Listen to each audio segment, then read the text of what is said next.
It's Rosemary. It's 1 week post-op. Thank God everything worked out well. I just want to thank God for 4 things. 1, I'm alive. Here I am. 2, I did not need anybody else's blood. Thank God for that.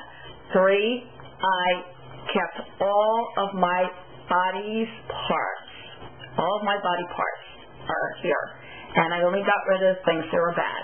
And then 4th was I got a great horizontal tuck and snip and sew. Thank you, God, for that. All I focus on is on my recovery.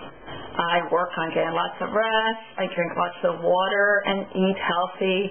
I go to the bathroom. I do a lot of walking. I use my interferometer for breathing. I do some deep breathing. I take my medication. I pray, and I'm just thankful to God for what I've done and be able to do so far.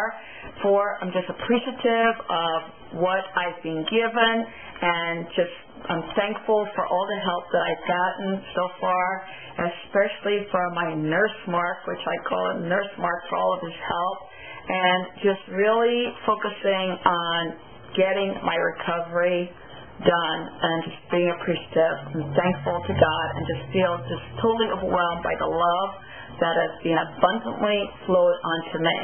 Thank you, God. Thank you to everyone who's been a part of this journey of recovery. Over and out.